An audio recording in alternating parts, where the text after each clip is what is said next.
तो जैसा कि आप सबको मालूम है कि अब बोर्ड एग्जाम में सिर्फ 50 दिन ही रह गए हैं। तो ऐसे में बहुत सारे स्टूडेंट सवाल पूछ रहे हैं कि सर ये बताइए कि इस बार बोर्ड एग्जाम में क्वेश्चन कहाँ से पूछे जाएंगे, कैसे तैयारी करें कि बोर्ड एग्जाम में 80+ 90+ नंबर लेकर के आ सके। तो ये वीडियो आपके लिए है। आज की इस वीडियो में मैं इसी चीज़ के बारे में बात करने वाला हूं कि 2021 बोर्ड एग्जाम में क्वेश्चन कहां से पूछे जाएंगे। तो अगर आप भी 80+ 90+ नंबर लेकर के आना चाहते हैं तो इस वीडियो को अंत तक ज़रूर देखिएगा। तो चलिए वीडियो को शुरू करते हैं, लेकिन उससे पहले आपसे एक छोटा सा रिक्वेस्ट है कि अगर आप हमारे ये चैनल पे पहली बार विजिट कर रहे हैं तो प्लीज़ चैनल को सब्सक्राइब कर लीजिए ताकि आपको बिहार बोर्ड से जुड़ी हर एक जानकारी सबसे पहले मिल सके।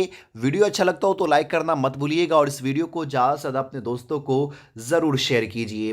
तो सबसे पहले सवाल पे हम लोग बात करते हैं कि आखिरकार 2021 बोर्ड एग्ज़ाम में क्वेश्चन कहाँ से पूछे जाएंगे। देखिए होता क्या है कि बच्चे जो है ना वो एक चीज़ पे विश्वास नहीं करते। देखिएगा तो कई सारे गेस्ट पेपर खरीद लिए होंगे, कई सारे क्वेश्चन बैंक होंगे, कई सारे टीचर के नोट्स होंगे। तो आप लोग को इन सारी चीज़ों में उलझना नहीं है कि नहीं। कई सारा गेस्ट पेपर, मॉडल पेपर, ये सारी चीज़ खरीदने की ज़रूरत नहीं है।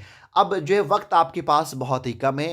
अगर आप अच्छे से पढ़ना चाहते हैं तो कोई एक ही नोट्स रखना होगा, उसी पे फोकस आपको करना होगा। और बात करते हैं क्वेश्चन कहाँ से पूछा जाएगा, तो देखिए जो आप कोचिंग कर रहे हैं, आप कोचिंग जाते रहिए, एक नहीं पढ़ते रहिए। जो आपके टीचर पढ़ा रहे हैं उसको पढ़ते रहिए। लेकिन हाँ, अगर एक टीचर आपको 3-3 घंटा 4-4 घंटा पढ़ाते हों, जैसे कि साइंस वाले टीचर अक्सर ये करते हैं, रामायण तैयार करवाते रहते हैं, तो मैं यही कहूँगा कि अब वो कोचिंग जाना बंद कर दे। क्योंकि 3 घंटा 4 घंटा आप अगर एक कोचिंग में देंगे, शायद आप जो 4 घंटा बैठे हुए रहेंगे कुछ तो समझ में आपको आएगा नहीं, सिर्फ नोट्स करते जाएंगे और आपका ये वक्त जो है सो बर्बाद होगा।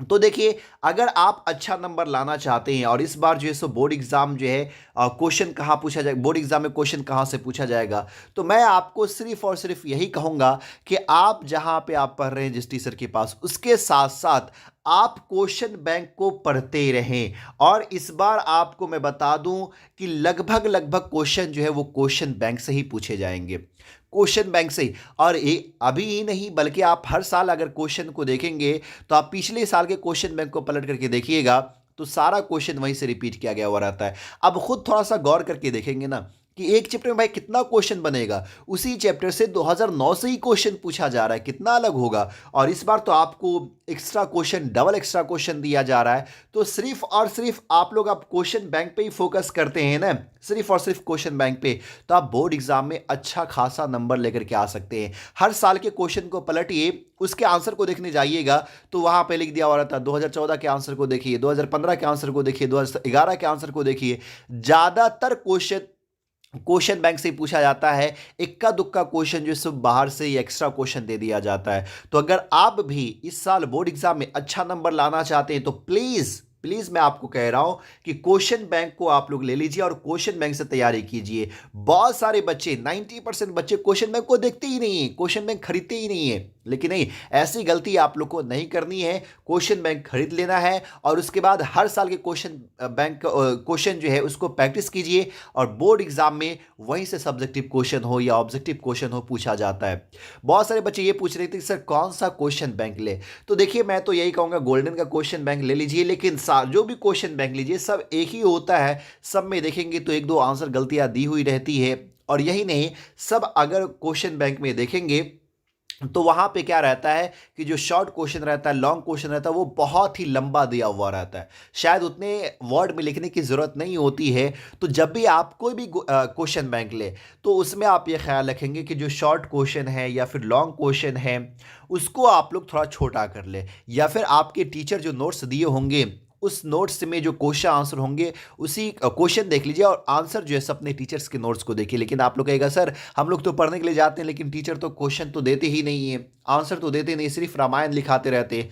तो आपकी गलती है। लेकिन आप क्या करें, जो लंबा क्वेश्चन है उसको थोड़ा शॉर्ट कर ले, क्योंकि आप देखेंगे ना 2 नंबर वाला भी जो क्वेश्चन रहेगा क्वेश्चन बैंक में वो बहुत ज़्यादा 150-200 शब्दों में जो आंसर दिया हुआ रहता है, तो उतने शब्दों में आपको लिखने की ज़रूरत नहीं है।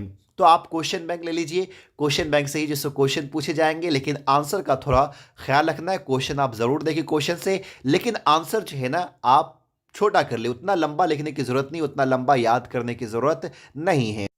तो बस मैं यही कहूँगा कि आप क्लास जा रहे हैं, क्लास में जो टीचर पढ़ा रहे हैं वही पढ़ते रहिए और क्वेश्चन बैंक को देखते रहिए। लेकिन जो स्टूडेंट अगर क्लास नहीं जा रहे हैं तो वो क्या करे? तो देखिए, आप क्वेश्चन बैंक पढ़ते रहिए और सेल्फ स्टडी का, अगर आपको सेल्फ स्टडी करते, अगर आपको पढ़ने आता, खुद से रीडिंग लगाने आता, समझने आता उस इंग्लिश वर्ड को, तो आप खुद से पढ़िए। अन्यथा आप जो है गेस पेपर खरीद लें, एक गेस पेपर खरीद लें। अब कहेगा अगर साइंस के स्टूडेंट हैं तो आप लोग जो सो ब्रिलियंट का गेस पेपर ले लें, क्योंकि ब्रिलियंट में बहुत ही अच्छी तरीके से समझाया हुआ रहता है, बहुत ही अच्छे से आंसर दिया हुआ रहता है। तो अगर साइंस के स्टूडेंट हैं आप, फिजिक्स, केमिस्ट्री, बायोलॉजी, मैथ, तो आप ब्रिलियंट का गेस पेपर ले लें। या नहीं तो अगर आप कॉमर्स के स्टूडेंट हैं, अगर कॉमर्स के स्टूडेंट हैं तो एसबीपीटी का गेस पेपर ले लें, एसबीपीटी का जो है।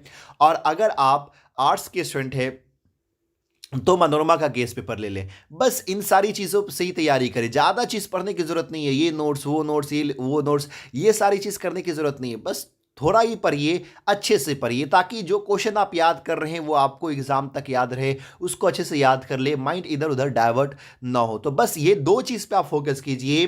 बोर्ड एग्जाम में आपको 80+ लाने से कोई नहीं रोक सकता है। लेकिन अगर आप क्लास कर रहे हैं, 1 घंटे का ही क्लास कर रहे हैं, फिजिक्स 1 घंटा, केमिस्ट्री 1 घंटा, बायोलॉजी 1 घंटा, तो बस आप क्लास कीजिए। लेकिन अगर कोई टीचर आपको ज़्यादा देर पढ़ा रहे हैं तो फिर उस क्लास को जाना बंद कर दीजिए, क्योंकि प्रेशर ही आपका बढ़ेगा और उस क्लास में आपका सिर्फ और सिर्फ टाइम ही बर्बाद होगा। बात समझ में आ गई होगी उम्मीद करते हैं। और अगर अभी तक आप लोग क्वेश्चन बैंक नहीं लिए हैं तो उम्मीद करते हैं आज ही क्वेश्चन बैंक ले लेंगे।